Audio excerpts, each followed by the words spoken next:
¡Epa, compadre! ¡La hojilla! Estamos en la hojilla.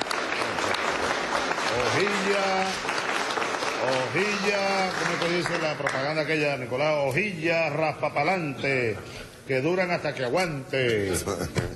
Mario, ¿qué tal? ¿Cómo está la hojilla hoy, chicos? Anoche te estábamos viendo, Fidel no se pierde la hojilla. Rumbo al socialismo, con Chávez, todos somos sus hijos e hijas. El pueblo es el hijo de Chávez. Para la hojilla, para la continuidad de... La hojilla. Bueno, la hojilla es el programa más visto de la televisión venezolana, sin lugar a dudas. No lo digo yo, lo dicen los números. El programa con más credibilidad que hay.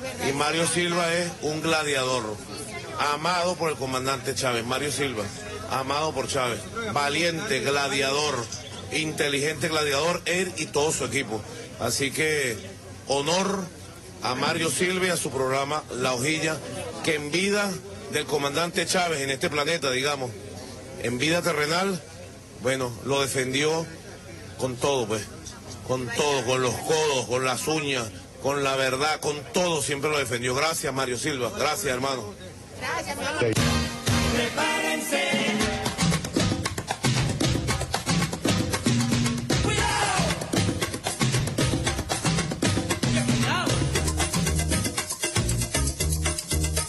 Bueno, yo además de cristiano, yo no soy solo cristiano. Yo soy un revolucionario y también soy marxista. Asumo el marxismo.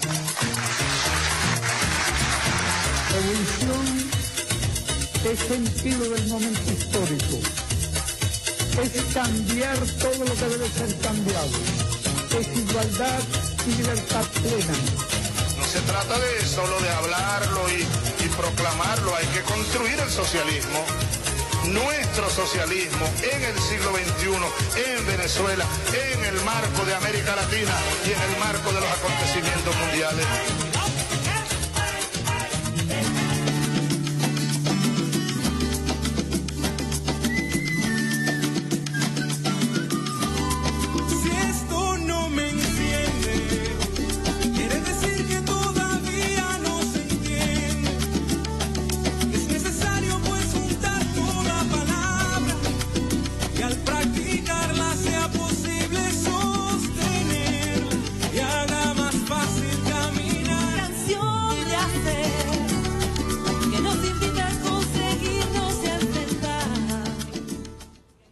Por aquí. Ajá. Buenas noches, ¿cómo están todos? Bienvenidos a La Hojilla. Esta noche tenemos de invitada a una abogada constitucionalista, Olga Álvarez. Hoy vamos a hablar de constituyente, vamos a hablar de otras cosas. Primero déjame para dar unas noticias aquí. Bueno, hoy el presidente Nicolás Maduro hizo un acto del Plan Chamba Juvenil, el cual tiene por objetivo la incorporación de 200.000 jóvenes al trabajo productivo. Este plan estará vinculado con el movimiento Somos Venezuela, destinado a identificar a las personas que requieran apoyo en las misiones y grandes misiones, de acuerdo con la información aportada a través del Carnet de la Patria. También estará enlazado con el Instituto Nacional de Capacitación y Educación Socialista, INSE.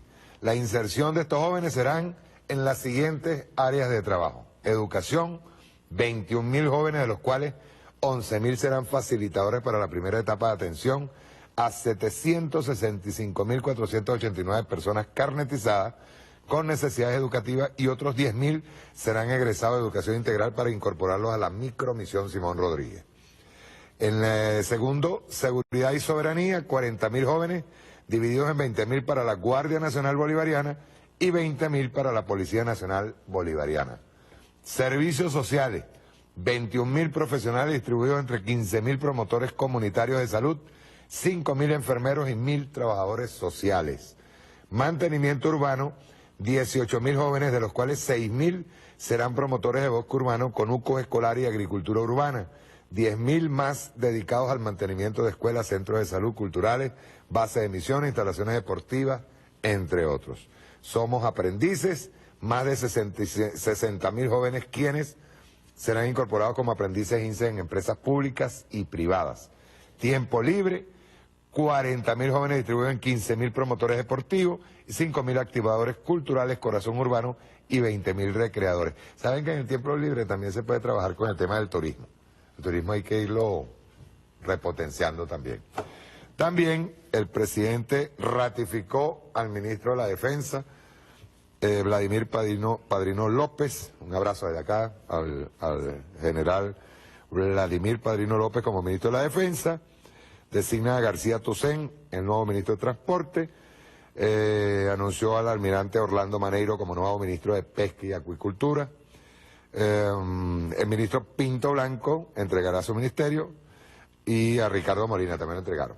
O sea, van para otras labores importantes también. El presidente Maduro decidió nombrar como nuevo jefe del CEOFAN a Remigio Ceballos, como comandante estratégico operacional de la FAN al almirante Remigio Ceballos. Y como jefe del Estado Mayor del Comando Estratégico Operacional de la FAN a Ornella Ferreira. Camarada, Ornella. Ha decidido designar también a Suárez Chouro como nuevo comandante general del Ejército Bolivariano.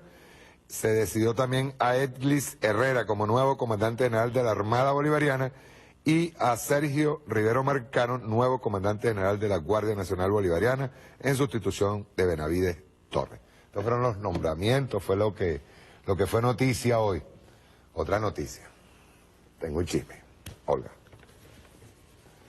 Tengo un chisme bueno. Fíjense, que vamos a hablar ahorita lo del llamado, del 350 y el llamado, porque están haciendo varios llamados, incluso el llamado a boicotear el momento de las elecciones en los centros electorales y todo esto. Miren, no sean faramayeros. Les voy a contar algo, para que lo sepan. A estos faramayeros. Parece que se siguen... Mira, la oposición venezolana, yo lo he dicho hasta la saciedad, no tiene ideología. Ninguna. Ellos obedecen de acuerdo al dinero y de acuerdo al poder. Anteayer y ayer se dieron unas reuniones. Asistieron a esas reuniones en Altamira. Fue en Altamira, no en Plaza Altamira. Fue en Altamira. Asistieron a esas reuniones. Estaba Borges, Rosales, está Julio Borges, Manuel Rosales, Manuelito, Ramos Ayub, Chuo Torrealba. ¿Qué dirá mi amiga Patricia Poleo? Que estaba preguntando dónde anda Chuo. Mira, Chuo aparece de nuevo. En esa reunión estaba Cartaya, estaba Márquez, Guarulla, el de la maldición del que fue la maldición, que no me acuerdo el nombre. Y estaba Freddy Guevara en esas reuniones. Excluyeron, apartaron a Capriles Radonsky. Eso es yo voy a ocupar una de los recursos que tiene Diosdado. Un compatriota cooperante. Él es un camarada que tenemos ahí adentro, pues nosotros tenemos amigos ahí adentro. Y lo que se debatió allí, lo que sí es que se tiraron, apartaron a Lilian Tintori, apartaron a María Corina y apartaron a Capriles. No participaron. Vean esto. Primero, ¿a qué se debe la reunión? Que salieron con las tablas de la cabeza de la OEA. De que declararon y todo, que no, que lo de la OEA no fue una derrota, que está bien, no importa. Pero lo cierto es que eso originó una reunión. ¿Y sabe lo que se estaba debatiendo ahí? Por eso es que yo digo que son hipócritas. Mientras el proceso electoral. Sí, mientras se lanzan duro a seguir engañando a la gente, ¿verdad? Mientras están engañando a la gente con el tema del 350, que ahorita yo quiero que tú me aclares eso del 350, porque creo que ahí hay un precedente con una decisión una sentencia de la Sala Constitucional. Ajá. Estaban debatiendo el tema de las candidaturas a las gobernaciones. ¿Qué tal? Ya estaban hablando de las candidaturas a gobernaciones. porque entre ellos allí dijeron, no, con la constituyente nosotros estamos pelando, no podemos llegar. ¿Cierto o no? Y que me lo desmientan. Que me lo desmientan. Otra cosa surgió de ahí, como el inhabilitado no puede ser candidato, Primero Justicia tiene que entregar el Estado Miranda. ¿Qué tal? Pelea a cuchillo. Le dijeron a Primero Justicia, ustedes tienen que entregar el Estado Miranda. Y hay una pelea a cuchillo por el Estado Zulia. Primero Justicia, que sabe que va a perder Miranda, está pidiendo Zulia. Y Manuel Rosales dijo, Zulia no hay. Esto es para que todos los seguidores de estos vagabundos sepan en qué están ellos ahorita escondiditos. Yo repito, lo dije el otro día, lo dije el sábado. En la calle están derrotados, la violencia ya no tiene posibilidad. A pesar del llamado que hicieron hoy, a pesar de todo lo que han hablado hoy. Están debatiendo ya los puestecitos. Empezó la pelea. Esto es un tema de la chamba. Chamba. Agarrar, poder. Primero Justicia con Julio Borges. Julio Borges traicionando a Capriles. Guevara traicionando a Lilian. Songo le dio a Borondongo, ¿verdad? Borondongo le dio a Bernabé. Toditos son una cuerda de sinvergüenza. Hoy hicieron una convocatoria. Julio Borges. Que de paso habló de lo del 350. Desconocer. Sí, sí. Crear un estado paralelo. Crear un estado paralelo. Pero están ya hablando de las elecciones para diciembre, de las candidaturas. Esas son las contradicciones. ¿Verdad, señor Borges? Ah, y una noticia buena que salió por ahí que va a tener mucho que ver con lo que vamos a hablar hoy. La ciudadana fiscal, salió la sentencia, ¿no? Sí. Sentencia no. Sí, se declara la admisión. Se declara la admisión. Para ir del antejuicio de mérito. A un antejuicio de mérito. Con razón andaba desesperadita, ¿verdad? Sí. Andaba muy desesperada. Pero ojo, les repito, la oposición no tiene ideología. La oposición tiene dinero. Están como locos peleándose Miranda. Los ADECO, los de Voluntad Popular, los de Primero Justicia, los de Manuel Rosales, estoy como locos peleándose Miranda porque saben que el inhabilitado y que ha sido el más violento y el que ha estado llamando más a la violencia. De hecho, el día domingo pude ver al señor Capriles Radón, que entrevistado por Carlos Crowe, y hasta peleó con Carlos Crowe. Carlos Crowe no estaba de acuerdo con él. Carlos Crowe, hay un momento en que le dice, ajá, pero ¿hasta cuándo vas a estar con esto? Pues, con el llamado. Se molestó con él. Digo, no, hasta que prácticamente hasta que el gobierno se vaya, ¿no? El gobierno no se va.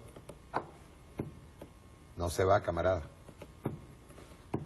Eso sí, el inhabilitado, señor Capriles Radón, que usted no va ni para Miranda, ni para ningún lado, ni siquiera para un jefe de condominio, para un presidente de una junta de condominio. Olvídelo. Inhabilitado. Están habilitados, no solamente inhabilitados. Ahora, vamos a poner primero, vamos a irnos por partes, ¿verdad? Téngame listo el video de la fiscal. ¿Cómo estás, Luisa? Hoy vamos a hablar de ti otra vez. Porque es que... Perdón, antes de que pongas el video. Luisa, fíjate bien. Es malo ser hipócrita. Es malo jugar la candidatura.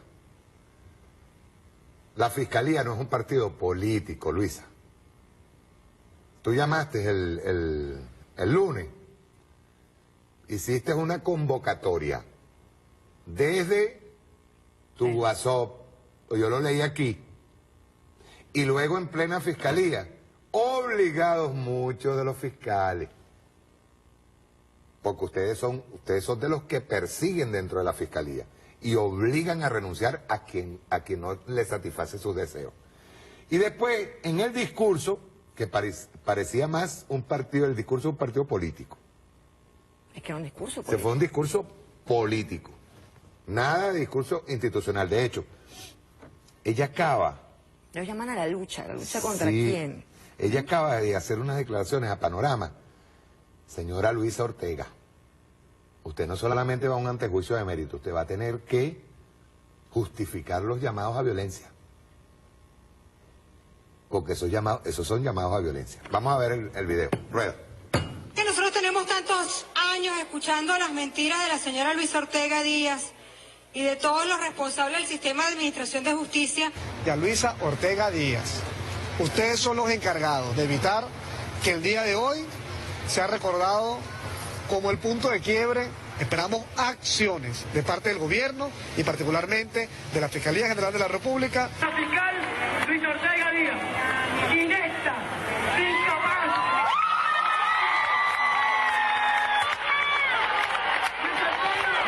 ¡Eres una corrupta! La fiscal es una vergüenza más del sistema. La fiscal es una vergüenza más del sistema. Ella tuvo la oportunidad hoy, una vez más, de dar un paso de la verdad y de la justicia. Y ella lo que hizo fue, una vez más, tapar la verdad. Hay un artículo de la Constitución que quizás ustedes lo conocen mejor que yo. Los jubilados, abogados que están aquí, que fueron fiscales. Es el artículo 26, la tutela judicial efectiva. Bueno, lo podemos recitar el artículo. Entonces, nosotros debemos garantizar que el venezolano tenga acceso a la justicia, cosa que en los últimos días en este país ha sido un poco imposible. Es imposible acceder al Tribunal Supremo de Justicia. Es imposible que nos den respuesta en el Tribunal Supremo de Justicia. Tenemos una semana pidiendo una copia simple, y ni siquiera quieren recibirle el escrito al fiscal para pedir la copia de un expediente. Eso no es tutela judicial efectiva. Esa es la negación de todos los derechos de los venezolanos. En la medida que el pueblo de Venezuela, la población venezolana, la sociedad venezolana articule unida en funciones de lograr la justicia, en esa medida nosotros estaremos logrando los objetivos de la paz, de la tranquilidad, de la seguridad, del derecho a la alimentación, el derecho a la salud, el derecho a la seguridad, y tenemos el derecho a ser consultados. Sí, tenemos que ser consultados, el pueblo tiene que ser consultado frente a eliminar un poder, desaparecer al Ministerio Público, pedir cualquier acción contra esta Constitución, tiene que ser consultado. Un referendo consultivo. También les quiero pedir algo. Cuando ya...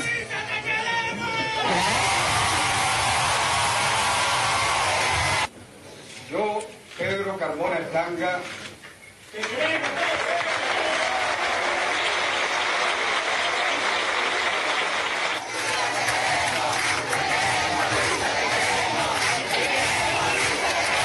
cuando ya vayan saliendo de aquí, yo les pido, por favor, vamos a hacerlo con absoluto orden.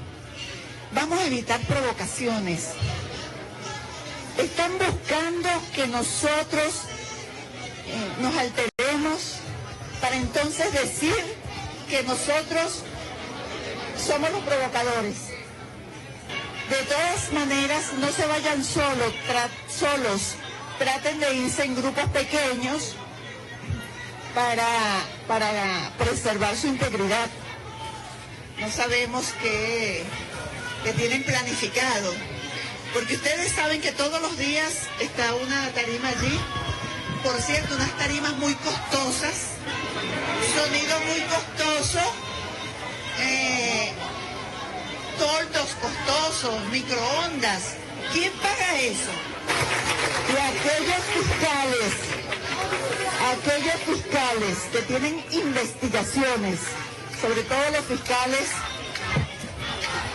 contra la corrupción, tienen que ser muy acuciosos, muy diligentes, en las investigaciones para determinar la responsabilidad de quienes pudieran estar incursos en el mal uso del patrimonio público. Porque lo que cuesta esa tarima, lo que cuesta ese sonido, es probable que sirva para comprar medicamentos, para comprar alimentos. Porque la gente se pregunta eso, ¿por qué no hay alimentos y por qué no hay medicinas? ¿Será porque son utilizados los recursos para otros fines distintos? Yo no sé, no me atrevo a asegurarlo, pero es importante que los fiscales contra la corrupción indaguen sobre ese aspecto. La actuación de los cuerpos de seguridad. Y hay un evento que ocurrió hace pocos días en un sector denominado Los Verdes. Ya nosotros hemos hecho un trabajo social incluso, pero hay que determinar las responsabilidades de los autores de esos hechos. Es una práctica malsana que se ha venido dando, abordan un sector y no solamente que hacen allanamientos masivos, destruyen las propiedades de las personas y las propiedades colectivas como ascensores, rejas. Yo no tengo otro objetivo sino hacer cumplir esta Constitución y la ley. La mayor felicidad del pueblo venezolano, la tranquilidad de ustedes, la tranquilidad de todos. No tengo otra pretensión y estoy entregada a eso, consagrada a eso, al pueblo de Venezuela. Felicito a la fiscal. Felicito a la fiscal. Apoyo sus palabras. Apoyo sus palabras. Esto es un hecho histórico y no puede haber mezquindad. La fiscal Luisa Ortega Díaz fue responsable de muchas cosas que a nosotros nos afectaron profundamente. Pero nuestro deber histórico es respaldar esa posición e incentivar a que el resto de los poderes que están siendo cómplices de la dictadura asuman esa posición. Pero la señora fiscal, mientras tanto, tiene a Grabadita aplaudiendo y la muta aplaudiendo. Ella, como fiscal general, es la que ordena el enjuiciamiento de Leopoldo López. O sea, que ahorita no venga a lavarse la cara como que es una demócrata. Claro. Ella no, ella es una de las artífices de lo que se está viviendo. ¿Cuánto tiempo tiene en el cargo? ¿Cuánto tiempo tiene en el cargo? ¿Cuántas arbitrariedades y violaciones a los derechos humanos tiene más de 12 años en el cargo. Y eso es otra cosa que tenemos que decir. Ella es la fiscal general heredada de Hugo Chávez, la heredó Nicolás Maduro. Es la misma. Es la misma. Entonces, ella no es que sea una angelita. Ella como que sabe que esto está a punto de terminar y dice, bueno, yo en el último momento brinco, salto. Un pequeño mensaje a todos esos países que se abstuvieron o estuvieron en contra de hablar de Venezuela en la OEA. Ustedes solo existen para descubrir vírgenes que lloran sangre. Ustedes son un país. ¿Quién? Qué raro, Evo jalando bola. ¿Cómo es que un volcán con 4 huevones es un país? Ojalá se violan al cóndor de su escudo. Ustedes solo existen para que Jesucristo se aparezca en una empanada. La cuna de la bachata, de bola. ¿Pero qué gente vive allí? Ojalá Cristóbal Colón resucite y colonice toda esa mierda otra vez. Coño, pero más islas de mierda, ¿y no hay países de verdad o qué? Bueno, a ustedes sí se los entiendo, porque ustedes Dios los detesta.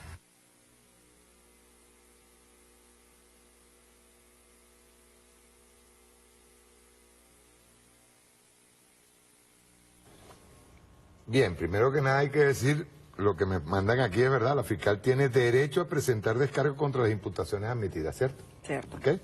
Para eso la audiencia pública. Y a contradecir las pruebas que presentare en la audiencia pública. Espero que no huya y que asista para afrontar sus responsabilidades con dignidad. O sea, se acabó la impunidad de la señora Luisa Ortega. Ahora hay una cosa aquí.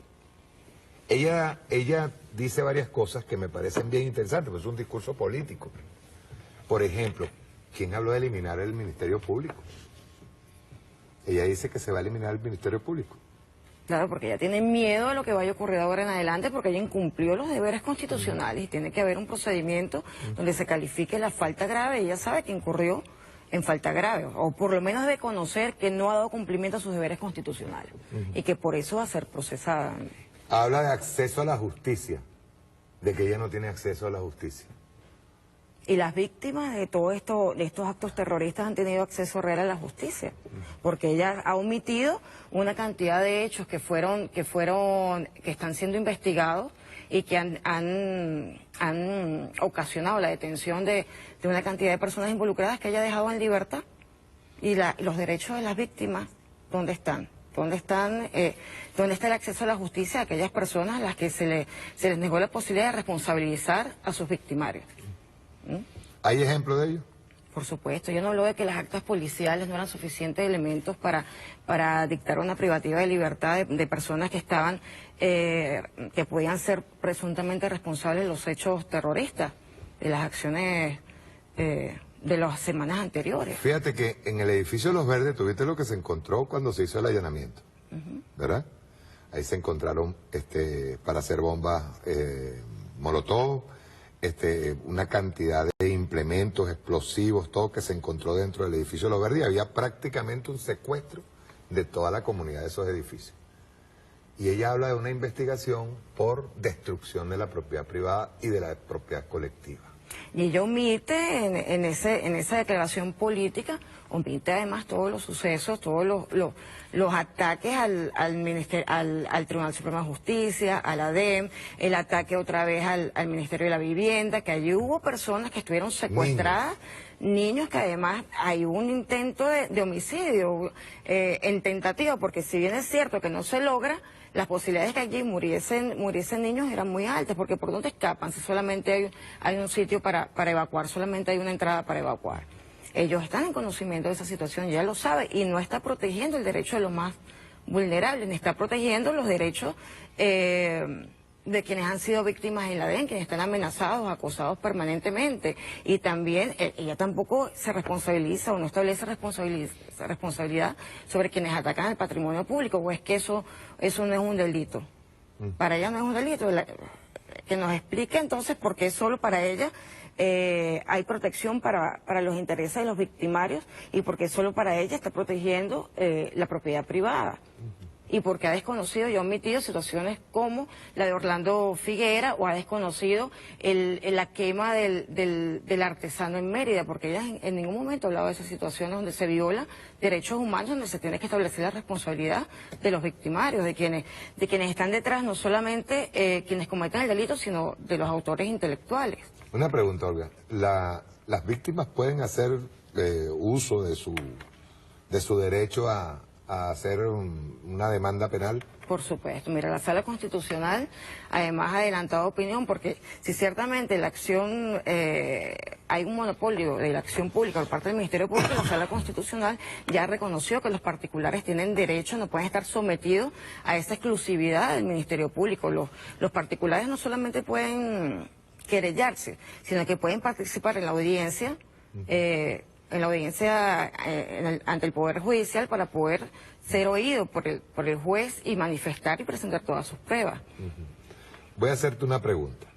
Ella en 2 oportunidades menciona alimentos, medicina, seguridad, salud, y que se están vulnerando esos derechos. Incluso, voy a unir varias cosas aquí. Por primera vez, señora Luis Ortega, usted se da cuenta que nosotros montamos tarimas. ¿Y las tarimas de la oposición quién las paga? Donde la ofendían, además. Donde la ofendían. Donde agredieron al Ministerio Público. No, o sea, ¿quiénes pagan las tarimas de la oposición? Porque si usted quiere hacer la pregunta de cuánto cuestan las tarimas, sería bueno que haga como tiene que hacer una fiscal del Ministerio Público. Digo yo, Olga, no sé, a lo mejor yo estoy equivocado, que tiene que ser imparcial en su juicio, tiene que agarrar y preguntarse por el costo de las tarimas de la oposición, y tiene que preguntarse por el costo de las tarimas de la... Pero voy más allá. Y en todo este tiempo que usted fue fiscal, ahora es que se pregunta, señora fiscal, por el costo de las tarimas. Pero usted dice algo más grave. Y eso es demagogia. Ella sabe perfectamente y hay suficientes estudios. Por ejemplo, le recomendamos que estudie el análisis que hace la doctora Pascualina Curcio respecto a cómo se ha distorsionado todo el mecanismo de distribución de alimentos y medicina. Que haga ese estudio. Sería bueno que además de conocer de derecho, conozca también de economía. Sería muy bueno que se dedicara a estudiar todo lo... Hay una pregunta que te quiero hacer, que estoy uniendo, lo de las tarimas, pues parece que esa es preocupación por parte de ella. Eso es demagogia. Eso es un comentario demagogia. Vamos a pensar en este momento, voy a tratar de ser lo más suave posible con ella, ¿no? a lo mejor ella tiene una preocupación con las tarimas, pero creo que tiene una contradicción con respecto a los costos de Olga. ¿Por qué? Porque ella también se pregunta por qué se gasta en tarimas, pero no se compra alimentos y medicinas para todo el país. Es decir, que el costo de unas tarimas es el costo de los alimentos y medicinas para todo el país, empezando por ahí, ¿no? Segundo, ¿será que la Fiscalía, que ese sí es su trabajo, habrá averiguado por qué no hay alimento y por qué hay escasez en este caso, o por qué se distorsiona la distribución de los alimentos, por qué se distorsiona la distribución de la medicina? ¿Será que ha tratado de averiguar algo? Debería, porque hay delitos económicos que deben ser investigados por ella. Y hay suficiente análisis de estudiosos, de los compañeros economistas que pudieran ser parte de una investigación, pudieran ayudarla a llevar y abrir una investigación respecto a la distorsión de alimentos, al uso de las divisas, a la importación, a dónde se están cometiendo los delitos económicos, que además tienen un peso penal importante. ¿No parece medio simplista? Es demagógico, es demagógico. Por parte de la fiscal que hable del costo de los alimentos por el costo de las tarimas. Por supuesto, además que es demagogia. Ella ha sostenido desde que habló de la ruptura del hilo constitucional, ha hablado en términos políticos. Ella escapa del universo jurídico para incorporarse al universo político. Cuando habló de la ruptura del hilo que desencadena toda esta escalada de violencia, ella no argumenta en base a que ella está asegurando que hubo una ruptura del hilo constitucional. Ahí no hubo argumentación jurídica de ningún tipo, Mario, y así ha sido cada uno de los pronunciamientos que ha tenido desde el momento en que se activó la escalada de violencia. En ningún momento ha basado su criterio en ningún fundamento jurídico. Ha sido temeraria, inclusive cuando lo ha intentado ha sido de forma temeraria, como lo hizo ante la Sala Plena del Tribunal Supremo al pedir la destitución de los magistrados, o como lo hizo al introducir un recurso contencioso electoral, cuando sabía, cualquier abogado sabe que eran procedimientos incompatibles, porque tú no puedes atacar el proceso electoral cuando en realidad lo que quieres atacar es el llamado a la constituyente, que de paso es un llamado a un proceso de pacificación, a un proceso de diálogo y de paz, sabiendo que estamos en una situación donde se activó una escalada de violencia. Yo quiero las últimas declaraciones de ella, ¿no?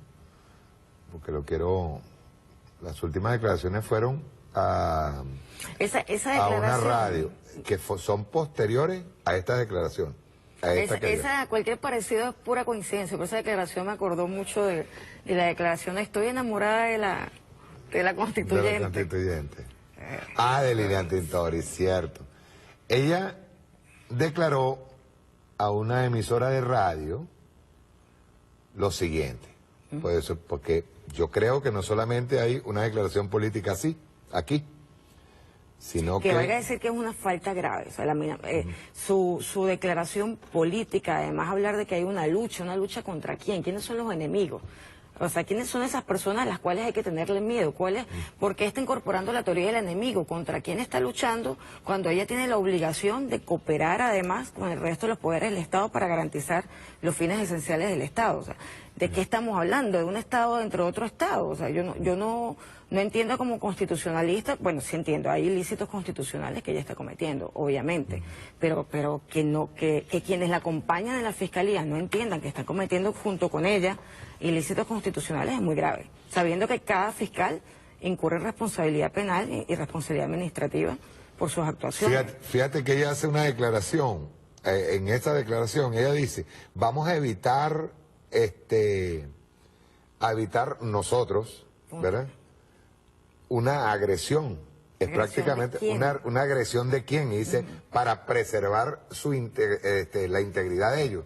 Dice, pero ¿por qué? Una operación psicológica dirigida. Y la acción de violencia, ella prácticamente se la está endilgando al Estado. El Estado tiene algo preparado en contra de los fiscales que estaban atendiendo, por cierto, una invitación de ella. Claro. Ahora, ella pone en una emisora de radio, ella dice lo siguiente, y esto es a las 7:58 p.m., esto es lo que estamos poniendo aquí. Esta declaración fue ayer. ¿Ok? Y acaba de decir, la fiscal general de la República, Luis Ortega Díaz, desconoce el contenido de la solicitud que introdujo el diputado por el Gran Polo Patriótico Pedro Carreños. No te lo creo. ante el Tribunal Supremo de Justicia en su contra y de la sentencia emanada de la Sala Plena este martes a la que se admite el antejuicio de mérito. Y dice, textual, se atenta contra la institucionalidad, es contraria al orden constitucional, al Estado de Derecho y al propio Estado. Y dice, en entrevista exclusiva para Circuito Éxitos, la titular del Ministerio Público advierte que se cierne sobre el país un oscuro panorama de destrucción del Estado a raíz del desconocimiento de los poderes públicos. Otra vez vuelve con el tema de la destrucción, por ejemplo, en este caso ella incluso dice, puntualiza que es la destrucción del Ministerio Público. Pero no argumenta, sigue sin argumentar. Dice, destrucción del Estado a raíz del desconocimiento de los poderes públicos, por lo que prevé que la intención es anular el poder moral y todo tipo de disidencia política. El Estado puede entenderse, fíjate bien, esto es muy grave, el Estado puede entenderse como disuelto. Y dice, Ortega Díaz informó que por el caso de Fabián Urbina se encuentran 3 guardias nacionales bolivarianos privados de libertad. Exacto, y fue en el acto que sucedió. Dice, además resaltó que lo ocurrido fue un homicidio y no uso desproporcionado de la fuerza. Eso lo juzgarán los tribunales. Por supuesto. Eso no es, esa opinión no la puede dar ella. No. Hasta tanto las investigaciones no se lleven a cabo. Ella no es juez. Ajá. Acotó que, y de paso, el Estado actuó de inmediato, pusieron preso a los 3 guardias nacionales. Dice, Ortega Díaz informó que por el caso, acotó que existen 23 órdenes de captura que no se han materializado en el marco de las muertes por protestas y contabilizó 74 personas fallecidas, 1.413 lesionados, de los cuales 1.138 son civiles y 275 efectivos de cuerpo de seguridad. Se va para el lado de los heridos. La fiscal, que por cierto, a mí me cuentan que lo de los heridos ya últimamente era como una especie de charada, ¿no? Pues se acercaba a alguien, tienes aquí un rasguño, pues eres herido. Así estuvieron contando a veces los heridos.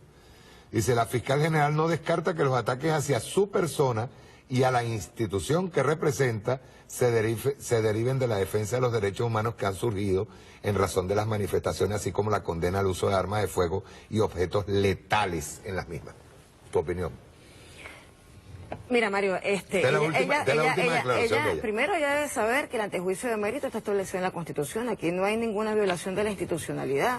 El 266 establece claramente que el Tribunal Supremo tiene competencia para adelantar antejuicio de mérito, para conocer el antejuicio de mérito, que es además una prerrogativa de todas las autoridades que allí se señalan de forma taxativa en el 266. Si ella comete una falta grave, desconocimiento inexcusable de la Constitución, de sus responsabilidades constitucionales, si ella hace proselitismo político, si ella desconoce su deber de garantizarle a las víctimas que se haga una investigación objetiva en relación a los hechos punibles cometidos y proteger así todo el proceso judicial siguiente para que sea garantizada la justicia, pues ella está incurriendo en una falta grave calificada por la Ley Orgánica del Ministerio Público y la Ley Orgánica del Poder Ciudadano. Además que ella, una de las acusaciones que hace el diputado Pedro Carreño es que ella atestó falsamente un documento público. Eso es un delito. Eso es una de las acusaciones que hay que se evaluará como posible hecho punible dentro del antejuicio de mérito. El antejuicio de mérito no es un juicio donde se toca el fondo, pero sí se estudia si hay suficientes elementos para considerar que hay un posible hecho punible y que deben conocer de eso los tribunales ordinarios. Y en ese mismo procedimiento se le está pidiendo al Tribunal Supremo de Justicia, a la Sala Plena, que califique la falta grave por incumplimiento y desconocimiento de la Constitución. Parte del incumplimiento y desconocimiento fue además su manifestación de ruptura del hilo constitucional cuando no hay elementos de convicción para hablar de una... Como ahorita, por ejemplo, que habla de un Estado que puede entenderse como disuelto. ¿Con qué argumento? No tiene ningún argumento, es que ella no expresa ningún argumento jurídico. Incluso el intento de haber activado la Sala Plena para un antejuicio con respecto a los magistrados de la Sala Constitucional de forma temeraria, cuando se sabe, es público y notorio, es notoriedad judicial, además que ya fue resuelto el tema de la designación de los magistrados, ya fue resuelto por la Sala Constitucional, eso también es una falta grave y un desconocimiento inexcusable de lo que establece la Constitución. Para William Saab incluso mostró pruebas de que ella sí asistió y ella aceptó la designación. Ella es una de las que aceptó. No solamente la aceptó, sino ella no puede desconocer que en un órgano colegiado donde forman partes 3 con la mayoría absoluta como lo establece la Constitución, eso queda aprobado. Además, ella si hubiese querido estar en contra de esa aprobación, de esa evaluación que se hace de los perfiles de los magistrados, hubiese salvado el voto, hubiese manifestado, porque ella firma, pero no sale el voto, no hace ninguna observación, no hace... Entonces se da por hecho que ella aprueba. Y aún no habiendo firmado, aunque se demostró que se había firmado, aún no habiendo firmado, es totalmente válido porque el Poder Ciudadano actúa por mayoría calificada, por mayoría 2 de 3. O sea que es absolutamente válida la revisión que se hizo de los perfiles de los magistrados. Hay una cosa que ella dice, me pasan por aquí, es verdad, se me pasó. Ella dice, váyanse tranquilos en grupo, no vayan a decir que nosotros somos violentos. Eso no es una declaración política. Es citación, incluso, no es solamente eso, sino que ahí marca una tendencia. Por supuesto. Además no dice quiénes son los que nos van a agredir. ¿Cómo es eso? ¿Quiénes son los que te van a agredir? ¿A quién te refieres? ¿Quién eres tú? ¿De parte de quién estás tú? ¿Cuál es tu lado? Entonces, porque ella habla de la disidencia. O sea, que ella está considerando que ella es disidente político y no es jefe de una institución. No es la cabeza de una institución tan importante como el Ministerio Público. Ella ¿Eso no la descalifica? Por supuesto, ella no está actuando institucionalmente, ella está actuando políticamente y eso la descalifica. Es una falta grave que puede ser evaluada en la audiencia pública. Ella allí verá, si se defiende, verá la sala plena del Tribunal Supremo, de acuerdo a las pruebas que se presenten, a la defensa que ella haga y a la acusación que se haga y a la opinión del Poder Ciudadano, porque en este caso el Poder Ciudadano va a opinar. Porque normalmente delante del juicio de mérito, la querella la hace el Ministerio Público, pero cuando es el Ministerio Público el que es objeto delante del juicio, en este caso la querella viene de un particular, el Poder Ciudadano tiene que dar su opinión, porque tiene que evaluar si ella actúa pegada a la ética pública y a la moral administrativa. Y ahí seguramente se puede incorporar como notoriedad judicial el caso que ella misma solicitó una revisión, un amparo de sentencia ante la Sala Constitucional por el caso de la avioneta. Una pregunta, este tipo de participación de ella pública, notoria. ¿Tú te imaginas que los magistrados o el presidente del Tribunal Supremo hiciera ese tipo de declaración?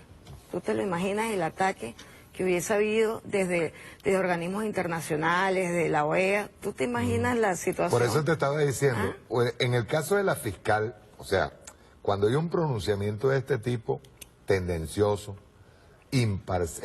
parcializado, político, no hay... Te queremos, Luisa, te queremos. Luisa. No hay en este caso una intencionalidad directa a desestabilizar el Estado. Pero es que lo ha hecho desde el 31 de mayo, desde que habló de ruptura constitucional, ruptura del hilo. Esa era la alfombra que se necesitaba para que se desplegara una escalada de violencia y además para darle motivos a la OEA para seguir trabajando en la posibilidad de suspender a Venezuela en ese momento. ¿Tú sabes que me llamó la atención también la participación ahí, el discurso del vicefiscal? Del vicefiscal Irreto. Ya vamos a explicar sobre eso, pero el vicefiscal prácticamente estaba haciendo propaganda electoral. Campaña política. Ajá. Yo lo quiero de campaña de imagen para la constituyente. Sí, porque él cuando vio que porque hay una cosa que sí se ha demostrado, la fiscal tiene que o hablar con un papel en la mano para poder extenderse un poquito más, pero después de 20 minutos pierde todo tipo de argumentos. Cuando lo de recurso contencioso tuvo que leer, porque no sé, recurso contencioso con amparo cautelar y medida de suspensión, lo tuvo que leer. Sí, porque es un poquito largo, dijo era un poquito largo el título. Un poquito largo.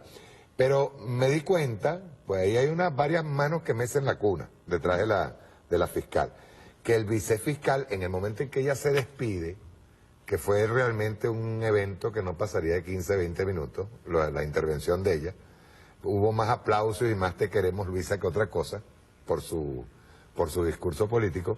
El vicefiscal se da cuenta que no hay una intervención completa y su intervención se refiere a las bondades de esta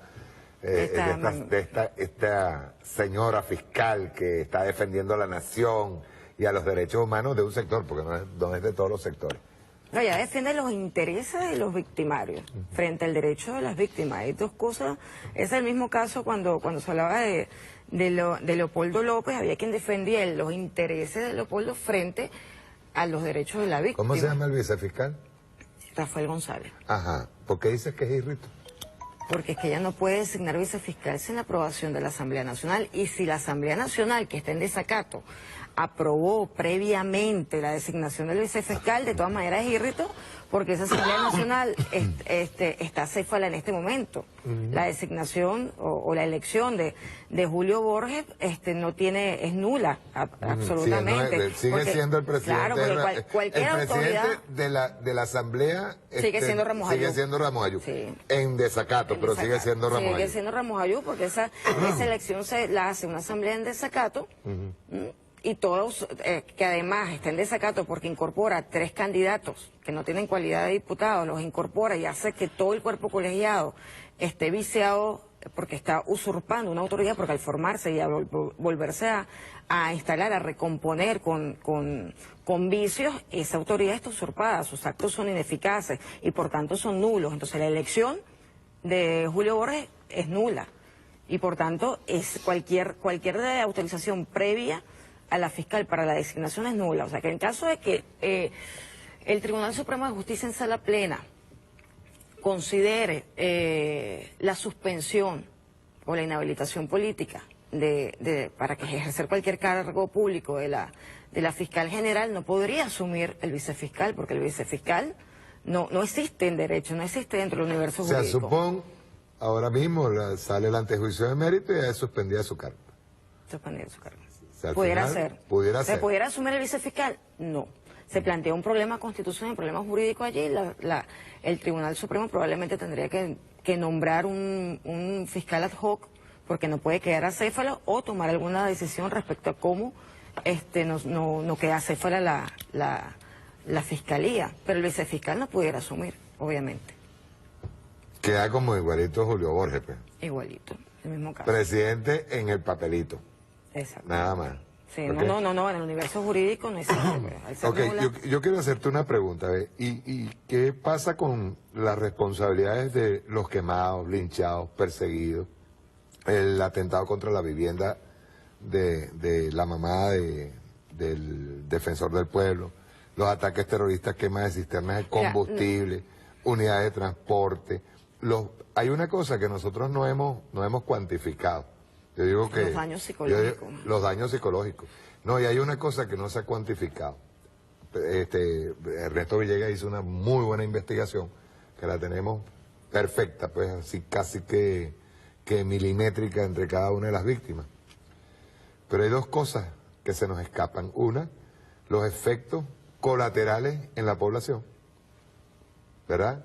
Las muertes que ocurrieron, porque ocurrieron por trancas y por barricadas, y sí, por no poder acceder a los servicios, y al final la cuantificación de daños de propiedad pública y privada.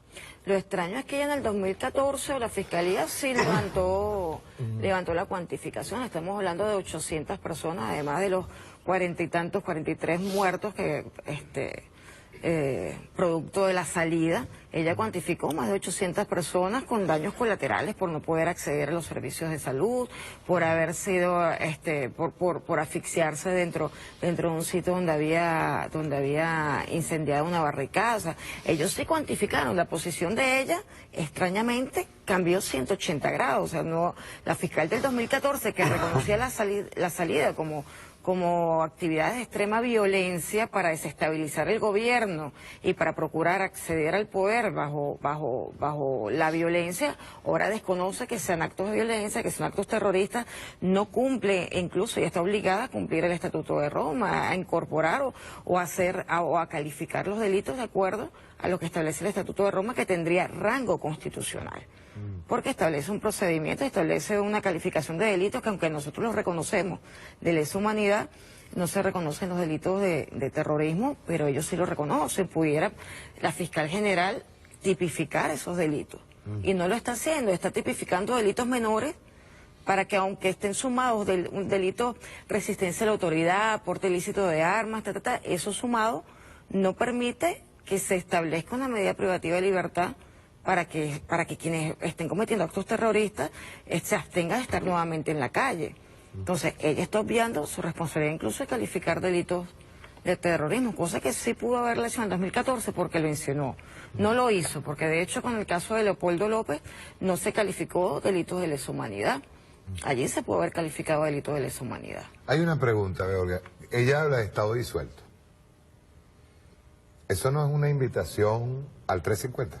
A la supuesta aplicación de 350. Luego vamos a hablar de si es pertinente la aplicación de 350 o no. Pero no es un convide. Eso es un desconocimiento absoluto del Estado constitucional. Eso inmediatamente, nada más por ese hecho notorio público y comunicacional de ella manifestar eso, puede calificarse la falta grave de desconocimiento inexcusable de la Constitución y las obligaciones constitucionales. Una pregunta, ¿el 350 es aplicable? No. Vamos a explicarlo detalladamente para que la gente lo entienda. Porque ellos llevan 17 años pidiendo el 350. El 350, y hay que explicarlo de esta manera para ver si se entiende. Vamos a buscarlo aquí. El 350 está en el capítulo que habla de la Asamblea Nacional Constituyente. Es decir, que se activa exclusivamente cuando termine la Asamblea Nacional Constituyente. De hecho, es el último artículo de la Asamblea Nacional Constituyente. Si hubiera una autoridad que desconociera los principios republicanos, el pueblo desconocerá. Un momentico para buscártela aquí rapidito. Sí, porque hay que explicarlo con detalle. Hay que explicárselo con detalle para que no... El 350 no puede ser activado durante la vigencia de la Constitución del 99.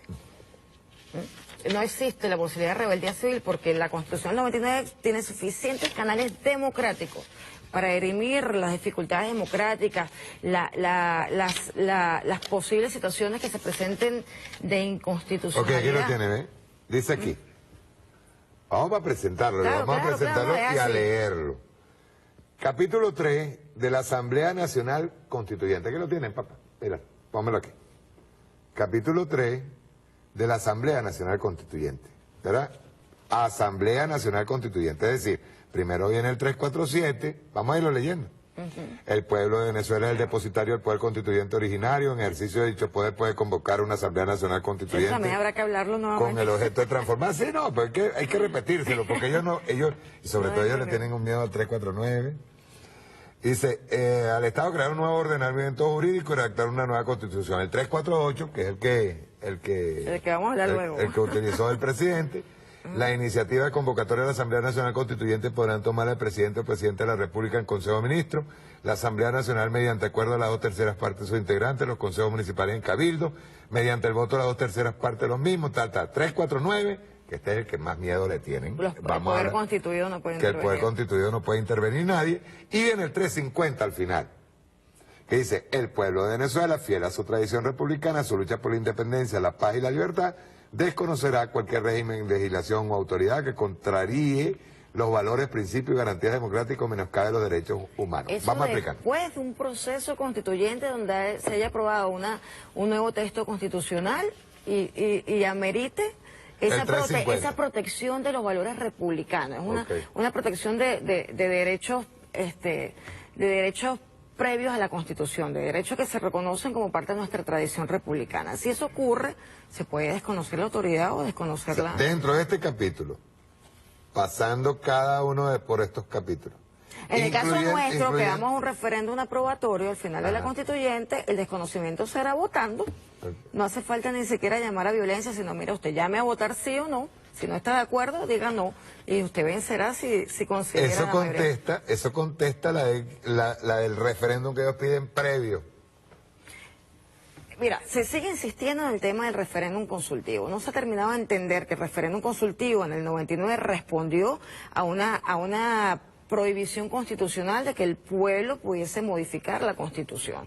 En ese modelo de democracia representativa en la que la Asamblea Legislativa, en aquel tiempo el Congreso, era quien modificaba a espaldas del pueblo, sin referéndum, sin consulta de ningún tipo, y podía incluso la Asamblea o el Congreso constituirse, valga la redundancia, en constituyente, o sea, volverse, autodenominarse constituyente a espaldas del pueblo, en ese modelo estaba prohibido, por supuesto, que el pueblo convocase a un proceso donde las fuerzas sociales se incorporaran a debatir el nuevo modelo de Estado y las nuevas relaciones de poder. Entonces, ¿qué sucede? Que en ese momento la única manera de desarticular esa prohibición constitucional era a través de un referéndum consultivo, Por eso es que se llevó adelante, gracias, por suerte se acaba de aprobar la Ley Orgánica de Participación Política y Sufragio, que fue una recomendación de la COPRE, porque había que darle un poquito de poder al pueblo, y una de las maneras era, bueno, vamos a permitirle que haya un referéndum consultivo no vinculante. Fue vinculante porque el presidente Hugo Chávez consideró políticamente que eso era un mandato del pueblo, porque otro presidente ante un referéndum no vinculante puede considerarlo o no. Y eso permitió abrir el espacio constitucional para ir a un proceso constituyente. No fue un acto preparatorio del proceso constituyente. Por eso es que luego... Estaba vigente la Constitución del 61. Del 61, perdón. La Constitución del 61 era la que estaba vigente, y ante esa Constitución era la que había que desblindarla, porque estaba blindada frente al poder popular, o sea, tenía un blindaje absoluto. Entonces, esa consulta permite, gracias a la interpretación que hizo la Corte Suprema sobre el tema de la soberanía reside en el pueblo, artículo 4 de la Constitución del 61, dice, bueno, si sin consulta el pueblo decide, puede entenderse que sí se puede activar el proceso constituyente. Eso fue lo que ocurrió.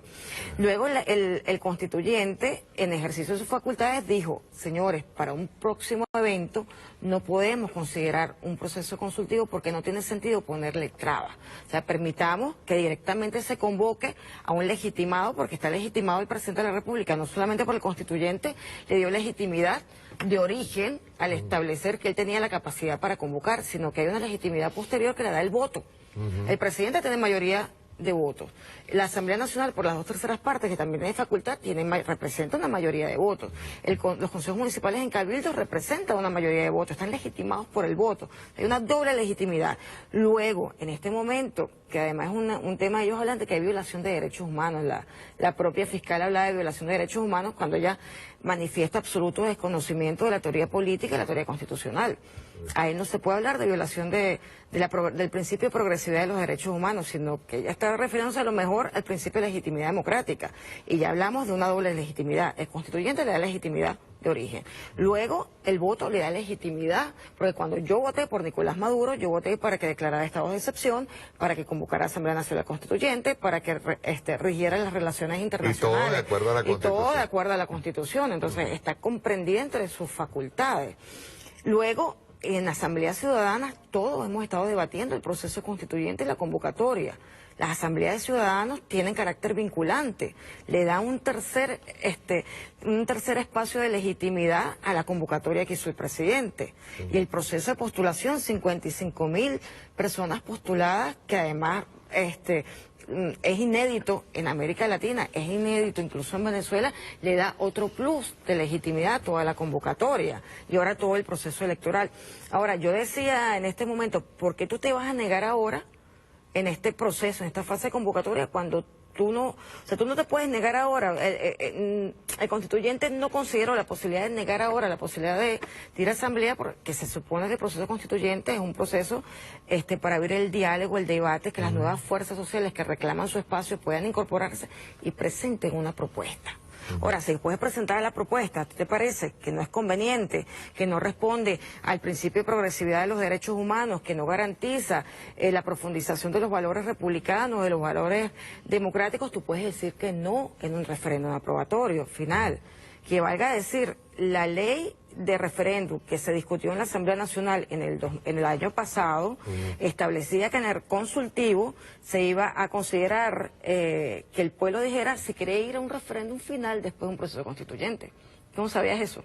No. Bueno, ellos presentaron, y eso está en la página web de la Asamblea Nacional. Ellos decían, vamos a ir a un referéndum a la Asamblea Constituyente. Quiero hacer una analogía también, ¿ves? Porque quiero descubrir por qué ellos no decidieron irse por un referéndum, perdón, por una Asamblea Nacional Constituyente, pero sí por un revocatorio. Y hay algo que tú me dices que es bien interesante. Si ellos se iban a una constituyente, obviamente ellos no podían menoscabar retroceder en esta constitución, ¿cierto? Claro. No. Y ahí sí era aplicable, si ellos hubiesen ganado la constituyente, se hubieran ido a constituyente, hubiesen hecho retroceso a muchas leyes aquí, sí era pertinente el 350 que el pueblo desconociera esa constituyente que ellos estuvieran haciendo para retroceder en los beneficios. Claro, ellos han querido ir a un proceso constituyente, no es que no quieran ir a un proceso constituyente. Para ellos es necesario volver a la democracia representativa para poder controlar, claro, desde las élites políticas, poder controlar el resto del funcionamiento del Estado, volver a que la Asamblea Nacional tenga todos los poderes, no exista controles interpoderes, que fue lo que se estableció en el 99, porque de hecho, Mario, durante todo el año pasado, ellos intentaron desmontar el Estado constitucional, cambiar la conformación de la Sala Constitucional del Tribunal Supremo de Justicia, cambiar la designación de las autoridades del Banco Central, pasar al mercado secundario las viviendas adjudicadas a través de Misión Vivienda. Ajá. Ellos intentaron desmontar una cantidad de garantías, desde la garantías constitucionales de la Asamblea Nacional, que fueron declaradas inconstitucionales permanentemente, o sea, fueron declaradas, se declaró la inconstitucionalidad de esas leyes, todas con el fin, que era la ley de amnistía para favorecer incluso a los banqueros, para tirar una alfombra roja para sucesos futuros, porque te acuerdas que ellos hablaban de sucesos futuros. Sí.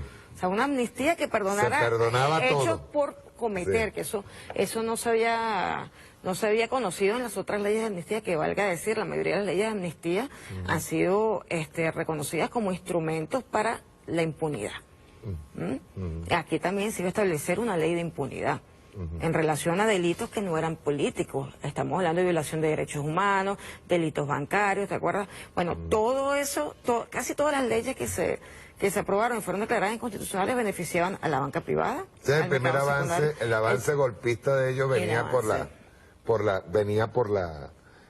la Asamblea Nacional, por la aprobación de leyes que son inconstitucionales. Por supuesto, ellos querían desmontar el Estado constitucional, que es garantista, que ciertamente la Constitución del 99 es muy garantista de los derechos fundamentales, no por eso es inmejorable, es falso, ninguna Constitución es inmejorable, porque la Constitución responde a un momento histórico, eso es un pacto político, y nosotros no tenemos ni la madurez ni la organización política que teníamos en el 99. Claro. Hemos crecido durante 17 años, en todos los terrenos, incluso hemos sufrido, por ejemplo, hemos sido víctimas de una guerra económica, seguimos siendo víctimas de una guerra económica que nos obliga o nos intenta arrodillar, y nosotros estamos aprendiendo, porque de esta situación también se aprende, y eso se va a incorporar.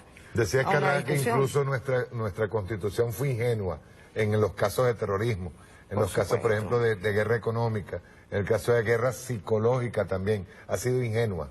Por supuesto. O sea, porque no ataca con fuerza. No, mucho de ellos se desconocía en ese momento. Quizá éramos muy jóvenes en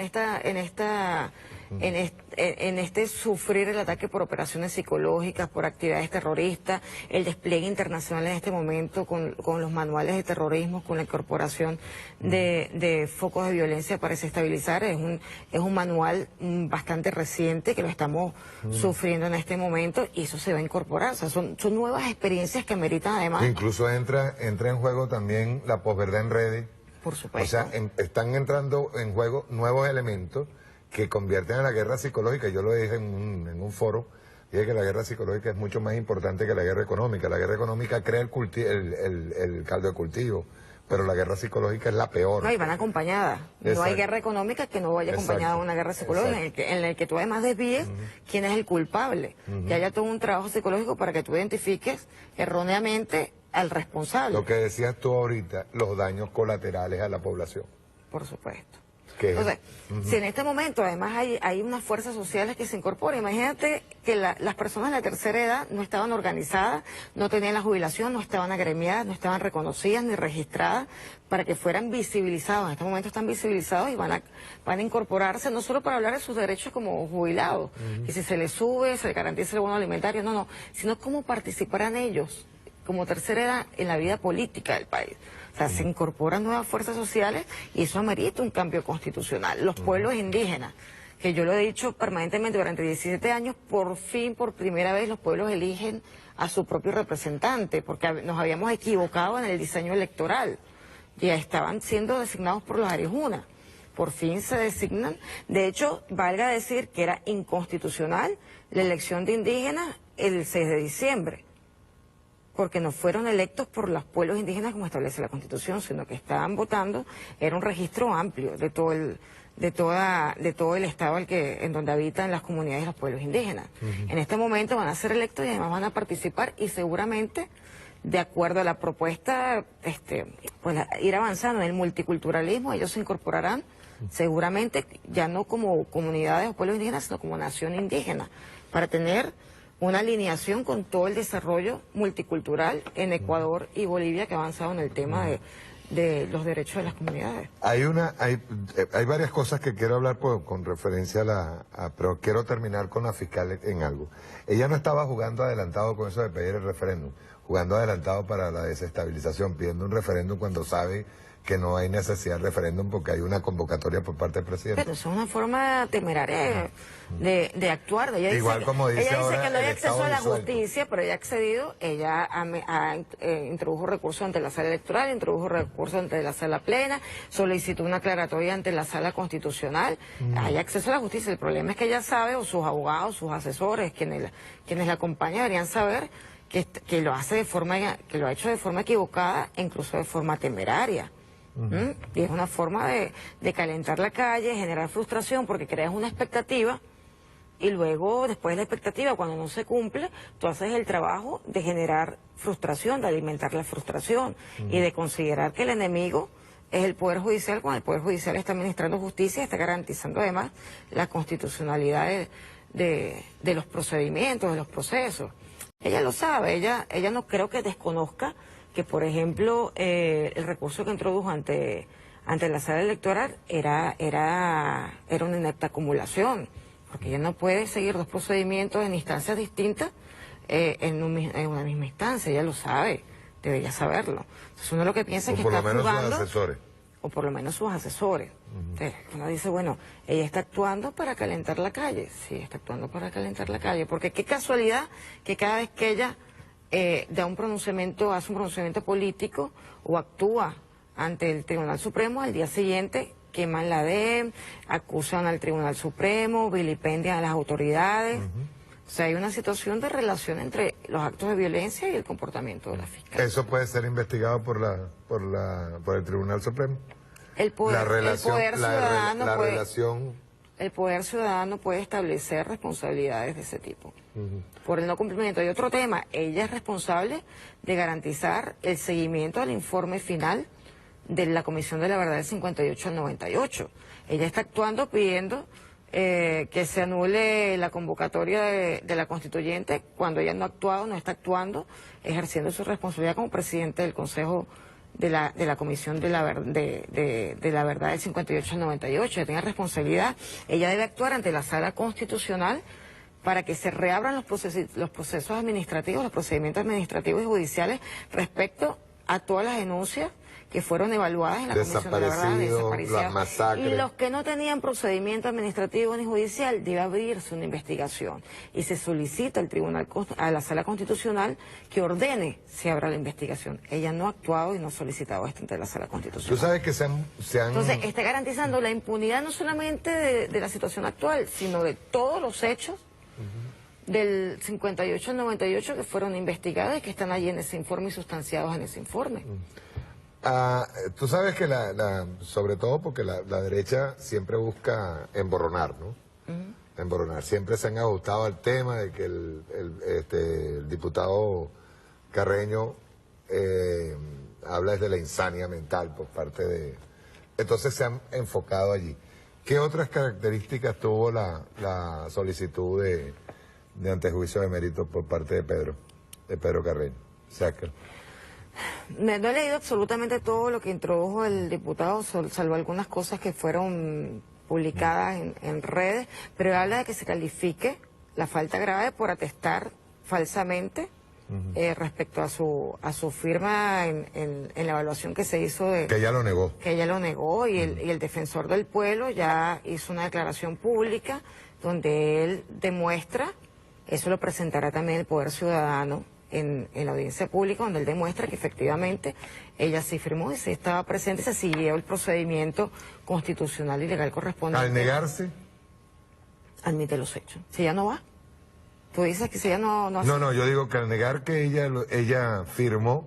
Está atestando falsamente, porque si está allí su firma, bueno, habrá que evaluar luego en un juicio ordinario si el Tribunal Supremo considera que es posible que que de acuerdo al mérito, de acuerdo a lo que se establezca allí, se presume que hubo un hecho punible o que hay suficientes elementos para seguir un juicio ordinario, por ejemplo, por atestación falsa de documento público, se sigue un procedimiento ordinario. Acuérdate que el antejuicio es para salvar una prerrogativa que tienen las autoridades, los altos funcionarios, para que no sean acusados permanentemente por acusaciones temerarias respecto a su función pública. Entonces, el tribunal, la sala plena del tribunal, lo que hace es decir que sí, que todos los elementos ahí en la audiencia pública presentados, las pruebas presentadas, cuando ella se defienda, tiene derecho a réplica, contrarréplica, etcétera. Si todos los elementos allí de convicción que se presentan amerita que la sala se pronuncie respecto a un antejuicio de mérito, lo que se hace es salvar esa prerrogativa y se pasa a juicio ordinario. Ahí no se establece el fondo, no se determina el fondo. La sala plena no conoce el fondo del asunto. Lo conocerá un tribunal ordinario. Nos vamos a ir a un corte, ¿no? Pero al regreso yo quiero que hablemos ya del 349, por ejemplo, de la instalación de una Asamblea Nacional Constituyente y su poder, ¿verdad? Y hay algo que quiero, porque viene más o menos el mismo guión, Olga, de cuando la reforma, algo así como te van a quitar tu carnicería y cosas así por el estilo. Fíjate este panfleto que estaba circulando: venezolanos, has tomado conciencia de que te queda solamente un mes como dueño de tu casa, de tu carro, de tu título profesional, de tu sueldo, de tu pasaporte. Has tomado conciencia que después de ese mes no tendrás nada. Dice, entonces, ¿para qué pierdes el tiempo este mes de junio trabajando y haciendo diligencias cada día si en un mes te quitarán todo? Y esa es la verdad. Yo después voy a hacer un comentario de un amigo mío empresario, coño, que me hizo una pregunta, perdón, Olga. Vamos a un corte y ya regresamos.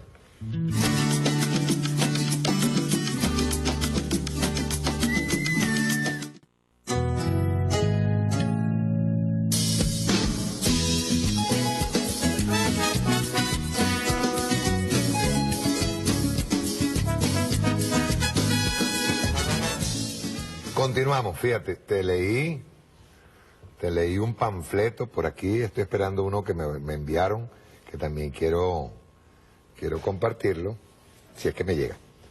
Ahora, fíjate bien, hay gente que dice, los de la oposición, pues, por supuesto, ellos dicen que con la constituyente no se come, ¿verdad? Yo voy a leer el 349, que es el más interesante.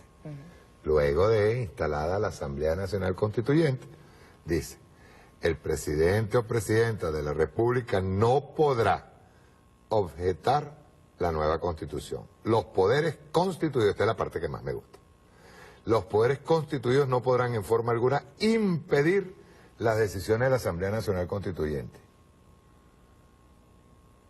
Te dice aquí, con la Constituyente no se come. ¿Eso es cierto? No, en la Constituyente, mira, la espina dorsal de toda Constitución es el capítulo económico.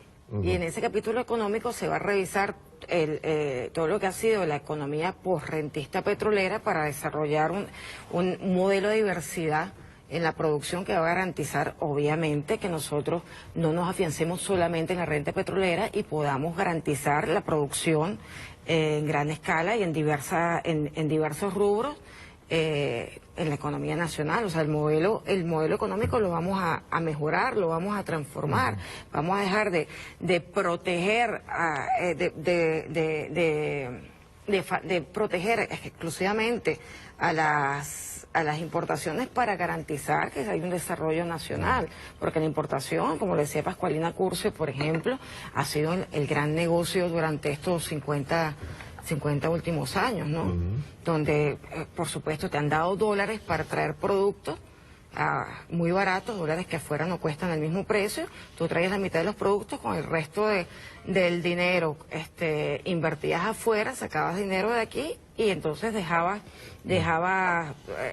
desprotegida la economía nacional de alguna manera. Todo eso va a ser transformado, va a ser estudiado en el capítulo económico, o sea que vamos a poder, de hecho, si hubiésemos transformado el modelo económico en este momento que se intentó o se intenta una guerra económica, hubiésemos podido responder más rápido ante la guerra económica. Hemos podido responder con el nuevo modelo de distribución de alimentos, con los CLAP, pero si tuviésemos un modelo más diverso de producción nacional, mejor estudiado, donde incluso se produzca medicamentos a nivel nacional, porque aquí se protege constitucionalmente, se regula y se protege la expansión de la industria farmacéutica en Venezuela, pero no se garantizó constitucionalmente la producción nacional de medicinas, por ejemplo, sino solamente se protegió a la expansión de la industria que venía desde afuera. Entonces, todo ese modelo va a cambiar y por supuesto va a garantizar primero mayor producción nacional, no solo porque nosotros,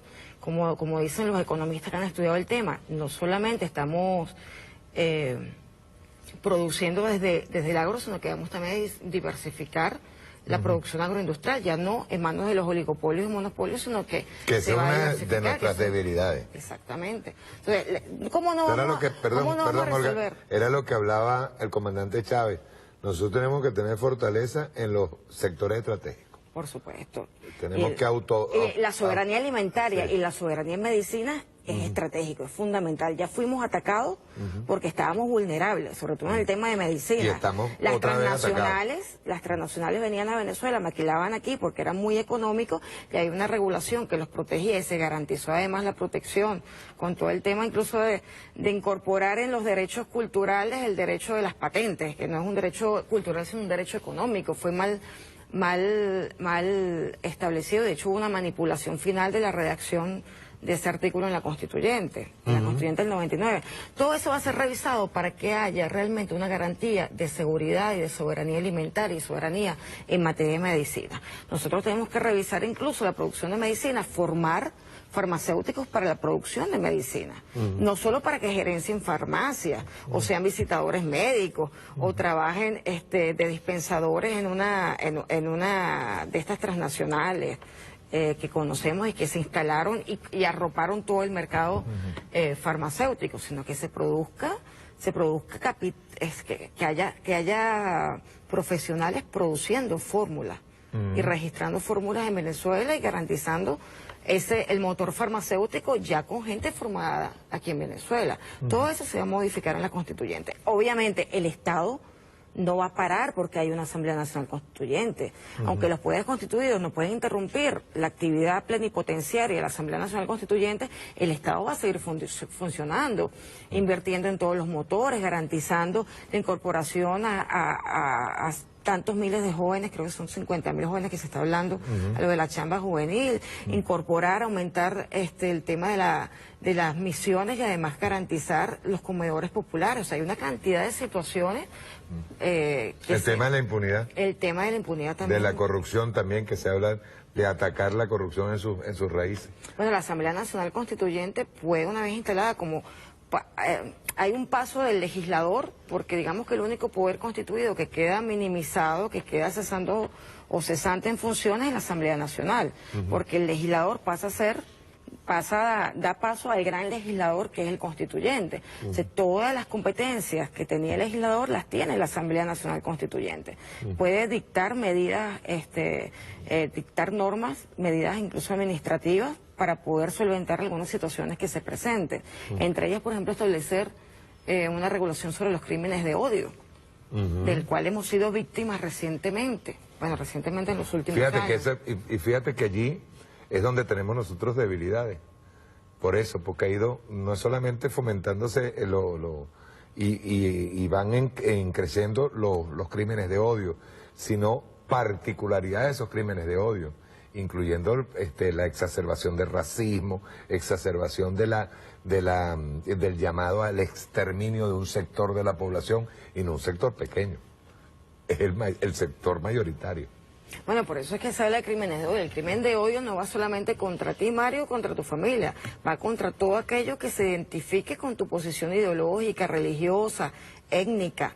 Por eso es que estamos hablando que los delitos, los crímenes de odio también pueden ser políticos, porque van contra quien manifiesta una posición ideológica. En este caso, por ejemplo, contra el chavismo, y lo hemos visto en las redes sociales y en los llamados a exterminar al chavismo, no solamente a sacar al presidente constitucional y a su gabinete, sino a exterminar todo aquello que represente una posición ideológica, una posición emancipadora, una relación con el antiimperialismo. O sea, estamos ante una situación muy parecida a la de Chile. Porque en Nicaragua, por ejemplo, no pudieron hacerlo, ese exterminio ideológico, porque no contaban con las Fuerzas Armadas ni con grupos paramilitares, porque no se permitió la entrada del pandillaje en Nicaragua. Pero en Chile hicieron uso de los militares en ese momento, porque eran militares de derecho, obviamente, que estaban... Más las organizaciones de tipo voluntad popular como Patria y Libertad. Exactamente. Entonces, allí sí lograron exterminar, no solamente físicamente, sino que sembraron tal terror que no se volvió a hablar de emancipación, de liberación, de antiimperialismo. Costó mucho que se recuperara el pueblo chileno en cuanto a las posiciones ideológicas que podían asumir. Eso es lo que quieren para Venezuela. El modelo tal cual es el que implementaron en Chile, a través del terror, decirte que tú no puedes manifestar tu posición política porque eres vulnerable, porque estás execrado, porque te voy a acusar, te voy a perseguir, voy a marcarte. Esos comités de la resistencia que están llamando en los vecindarios es peligroso, es el nuevo fascismo. Tú tienes por ahí un panfleto, préstamelo un momentico porque quiero hacerte unas preguntas. No me ha llegado acá. Y quiero hacer unas preguntas sobre ese panfleto. Déjame abrir esto rápidamente. Me interesa ese panfleto por varias cosas, porque, mira, fíjate, hoy yo tuve una conversación con un compañero que es empresario, pues, que es empresario, y me llamó la atención que él, conociéndome desde hace bastante tiempo, él dijera: Mario, ¿eso es cierto que la empresa privada desaparece? Ha desaparecido en 17 años. Exacto. Yo lo que hice fue ponerme a reír. Yo dije, ¿cómo vamos a hablar? Ahora, lo que sí tiene que desaparecer es que la empresa privada sea utilizada como vehículo de desestabilización de una nación. ¿Verdad? Si una empresa privada está dando servicio... Lo están haciendo en el tema de la guerra económica. Exacto. Pero es precisamente eso. O sea, una empresa no te puede alterar los precios, no puede acaparar productos. O sea, a eso vamos. Una empresa está para ganar su dinero, pues vamos a ser claros, vamos a hablar como en términos de ellos. Para ganar su dinero, pero ellos no tienen por qué utilizar a la empresa privada para desestabilizar un país, eso es todo. O sea, no es que va a desaparecer una empresa privada. Pero me llama la atención esta cosa que está aquí. Fíjate.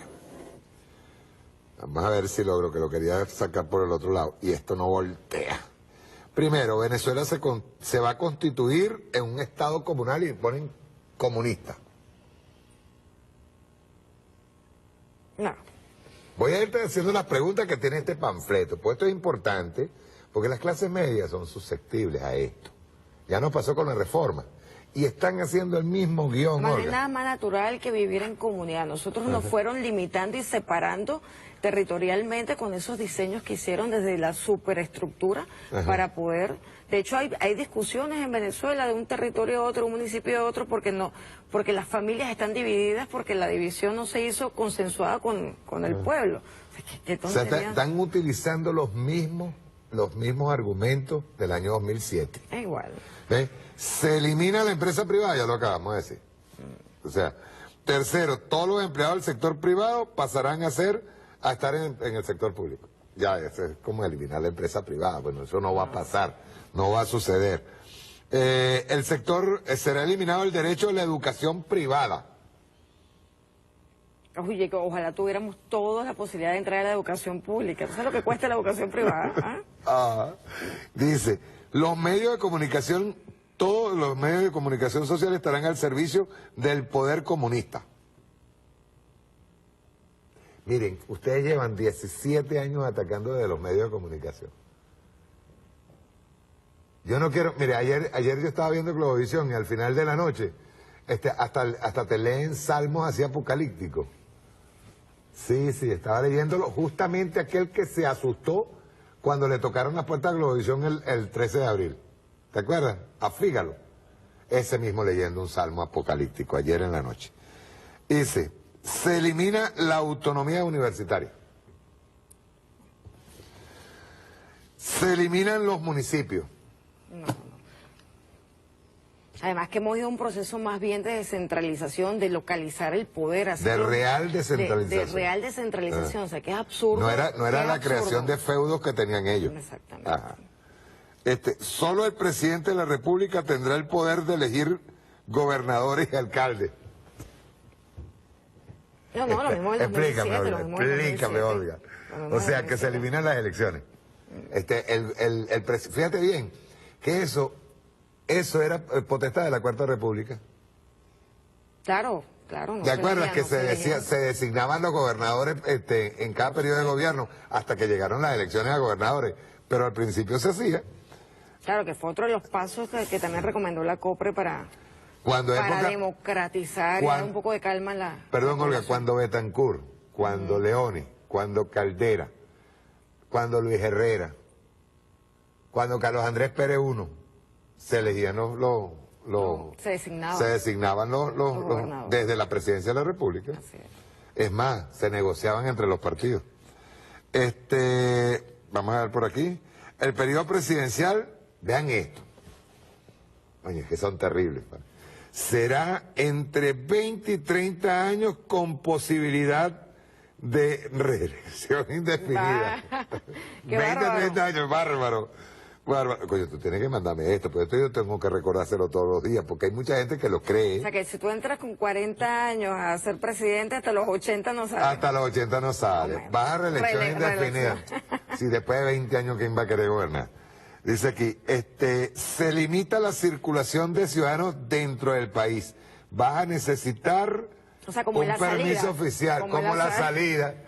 O sea, los que nos han limitado a ustedes mismos, en sus urbanizaciones, se las han limitado ellos dicen que secuestrado. Se limitan las salidas internacionales, no podrás viajar sin su permiso, no podrás ir a Disneylandia, qué bolas, perdón. Se me salió. Hay una que dicen que es que te quitan la patria potestad de tus hijos. Digo, este gobierno de 17 años prometiéndolo y uno todavía... Sí, nada. Y nada. Dice, se elimina la Fiscalía General de la República. Oye, ¿y por qué habrán puesto esto? Eso es como en el 2002, se elimina el Tribunal Supremo, se elimina... Disculpa, ya voy, pero esto es interesante porque esto no estaba en el 2007. Será porque le tenían rabia al fiscal, a la fiscal. Pero mira, aquí dice que se va a eliminar la Fiscalía General de la República. No estoy mintiendo, mira. Qué cosa, ¿no? Qué oportuno haber puesto que se iba a eliminar la Fiscalía. Se eliminan todos los poderes. Estado de naturaleza, Hobbes. Estado disuelto, como dijo la señora fiscal. Dice, la Fuerza Armada desaparece y pasan a ser cuerpos combatientes integrados al partido de gobierno. Como los CDR que están llamando, los comités de la resistencia. Yo creo que los que tienen más ganas de hacer todo esto son ellos, ¿no? De paso, mira, ni Cuba. Cuba tiene a su Fuerza Armada Revolucionaria Cubana y es diferente a lo del partido y es diferente a las instituciones. O sea, ni Cuba. Vean ustedes qué estupidez. Por razones de seguridad de la nación, tú tienes que tenerlo compartimentado. Claro. Y se eliminan todos los partidos políticos. Mira,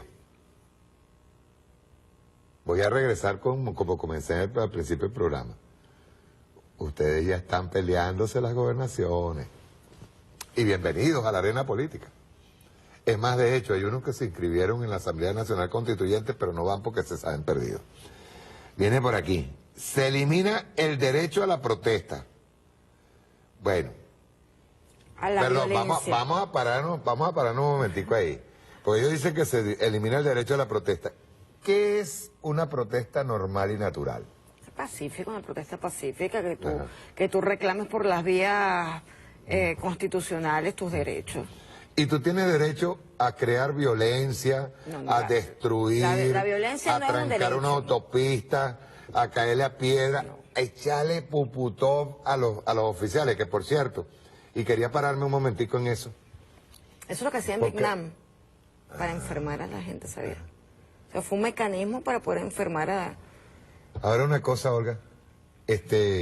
Hubo la misma fiscal lo dijo, que no podían ser juzgados por tribunales militares. ¿Eso es cierto? No, los tribunales militares son parte del Poder Judicial.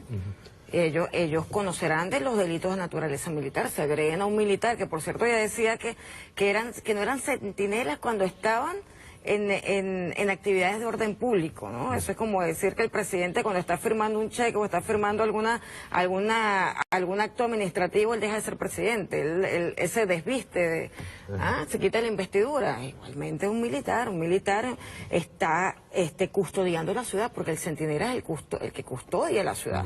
Lo está haciendo no solamente ante la posibilidad de intervención extranjera, sino de grupos violentos nacionales que estén desestabilizando. Él sigue en función de aparte de eso, una cosa, echarle eso es degradante, excremento eso es humillante. No, además el peligro de contaminación es un tema de degradar a las ¿Sabías tú que estaban nacionales, utilizando jeringas con orina y también se lo echaban? No sabía. Se lo echaban así, enfrente. Es humillante, es una forma de humillar. Ajá, voy con otro que me interesa, ¿verdad?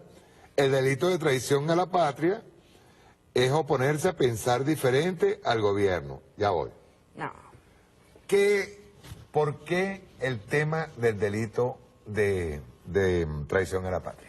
El delito de traición es entregar la soberanía, es poner en riesgo la seguridad de la nación, es desestabilizar el Estado. Llamar a la intervención de la patria. Intervención extranjera, esos son delitos contra la patria, son delitos de traición.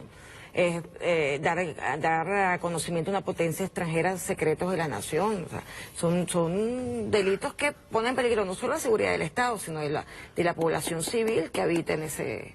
Yo lo voy a volver a explicar. Dicen aquí que se va a eliminar el artículo 350 de la Constitución, donde se puede desconocer la autoridad cuando se viola la Constitución. A nosotros no nos conviene. Para nada. Para nada. Porque el día que ustedes tiren una constituyente, nosotros aplicamos el 350. El 350. Ojo, en el 2002, aunque no fue un proceso constituyente, mira, históricamente las constituyentes van por la vía violenta o por la vía pacífica, ¿no? Son dos vías para derogar una constitución. En el 2002 ellos derogaron la constitución del 99. Completamente, quedó derogada, quedaron disueltos. Restituyeron la del 61. Restituyeron la del 61 porque es la última vigente. Si derogas la actual, queda en vigencia la anterior. Entonces, ahí hubo una especie de proceso constituyente violento a través de un golpe de Estado y de una cantidad de víctimas que se lograron para poder justificar ante la comunidad internacional un golpe, que fue después desmontado, obviamente, ¿no? Podrán allanar tu casa sin ninguna orden judicial. Eso pasaba en la cuarta. Sin orden judicial. Y eso está en la Comisión de la Verdad, señoradito. Eso está en la Comisión de la Verdad, que la señora fiscal tenía que actuar. ¿Yo? Ese es para los que desconocen. Los que eran adecos de toda su vida, que nunca le allanaron su casa. Para los jóvenes que no saben. Sí. 20. La garantía de la vida queda restringida. La vida de las personas quedarán a derecho del régimen. Casi que nos quitan la vida. O sea, las viviendas de las personas, esto es bien interesante, no pueden ser vendidas ni heredadas, todas pasarán a ser del Estado. Ay, eso es falso. Nosotros más bien hemos hecho un trabajo de adjudicación de viviendas, de garantizarla, porque el problema es que te garantiza igual cuando tú pides un crédito bancario. Cuando tú pides un crédito para obtención de vivienda, a ti te ponen una provisión de enajenar por un tiempo determinado. No, pero es que hay una cosa que... Pero esta es una garantía para que la familia tenga su hogar, para que en caso de divorcio se garantice que no se disuelva el espacio donde los hijos disfrutan de la estabilidad para ir al colegio, para tener su casa, su espacio. Hay algo que me lo explicó, ya bastante hemos debatido sobre el tema de la vivienda, pero la vivienda pasa a ser de propiedad familiar. Claro. Es decir, no puede ser enajenada por ningún banco privado, que es lo que quería Julio Borges. Ningún banco puede venir y obligarte a venderla para pagarle una deuda. No, vaya a ser, toda propiedad tiene una función social. Claro. El caso de la vivienda tiene función familiar, es para proteger el desarrollo y la cotidianidad de la familia y los derechos de los niños que allí... Me vas a mandar ese panfleto y que léeselo todos los días para matarle el gallo en la cabeza. Claro, claro. Porque definitivamente es terrible. Lo peor no es que lo publiquen, es que se lo creen. Hay gente que se lo cree, créemelo. Y se asustan. Es así. Sí, sí, sí. Por ejemplo, mi amigo empresario, que él me debe estar viendo ahorita, cuando me dijo, es verdad que la empresa privada, pero coño. Por eso es que le dije hoy, coño, tú eres bueno haciendo y vendiendo, haciendo real y vendiendo, pero ay, pero pensando. Pero pensando te me queda ahí. Lo peor de todo es que, mejor no digo. Olga, un mensaje final. Mira, voy a tener a Olga pendiente, a Olga y a María. Coño, tú sabes que debe ser una buena entrevista. A Olga y a María Alejandra aquí las dos juntas. Sería bueno. ¿Ah? Olga y María Alejandra. Ay, mi madre. Yo no hablo. Agarro y la dejo aquí. Vámonos. Arránquense. Mira, yo le quiero decir a la oposición venezolana, bienvenidos al espacio democrático. Yo sé que ustedes están cayéndose a golpe ahorita para poder, para ver quiénes van a ser sus candidatos en las gobernaciones. Por cierto, no van a hacer ni primarias ni nada, ustedes van. Y cosa curiosa, porque quieren ir a las elecciones para gobernaciones, pero al mismo tiempo desconocen al CNE.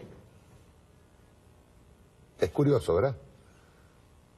Aparte de eso, también están amenazando con... Eso es importante, con obstaculizar el proceso electoral de la constituyente. Yo creo que ellos están en desconocimiento que son delitos electorales, son sancionados penalmente además, o sea que van a incurrir en delitos que van a ser perseguidos penalmente. Deberían tener en cuenta que además que dirá la comunidad internacional.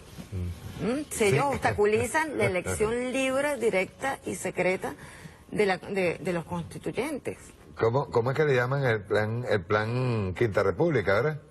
Entra en actividad el plan Quinta República y queda en manos de la Fuerza Armada Nacional Bolivariana todo el proceso electoral. Todo aquel, se lo estoy advirtiendo, todo aquel que interfiera en un proceso electoral democrático. Perdón, me faltaba una pregunta.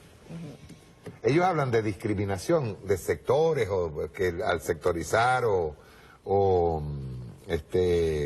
se estarían discriminando sectores, ¿es cierto eso? No, todo lo contrario, más bien se están incorporando nuevas fuerzas sociales al debate constituyente. Personas que no estaban visibilizadas empiezan a incorporarse a través de los sectores, los estudiantes, Plan República, los jóvenes. perdón, Plan República es la cosa, no es Quinta República. Me acaban de dar en la cabeza. Bruto. Ajá.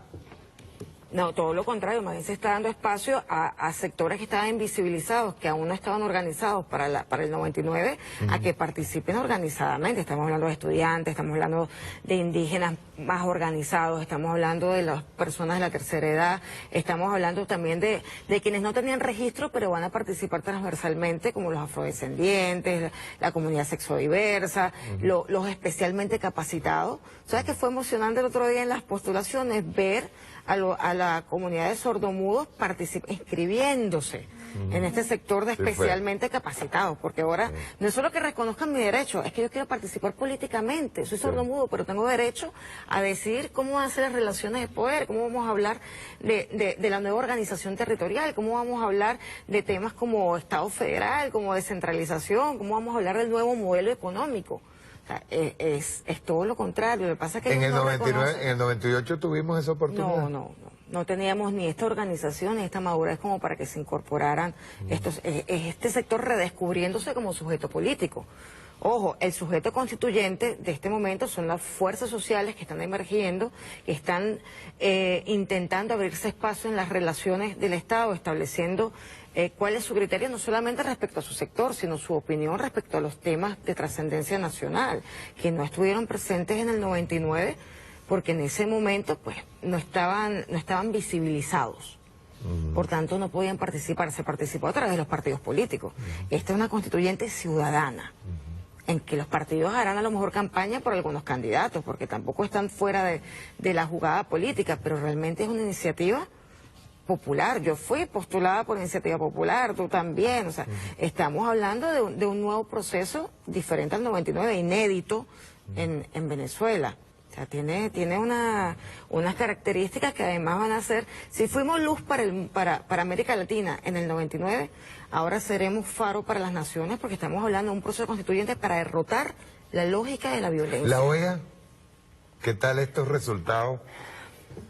La OEA agotó un mecanismo que era el de consulta de los cancilleres, que era el mismo mecanismo que utilizaron para Panamá, que utilizaron para República Dominicana, que utilizaron para sacar a Cuba de la OEA por el fantasma del comunismo, e intentaron atacarnos a nosotros y bloquear la constituyente. Ese tema... ¿Qué pasó en México? Ese tema ya no se puede volver a tocar, no se va a poder tocar en otro mecanismo que la Asamblea General. Se quedó muerto.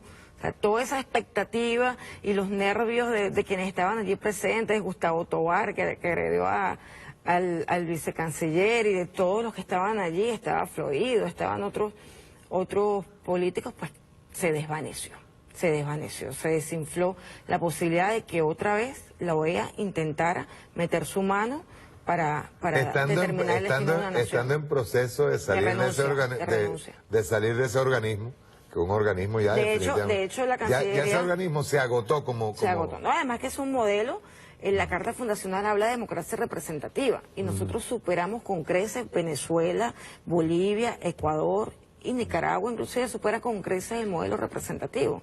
Ya no nos queda esa camisa, es una camisa de fuerza.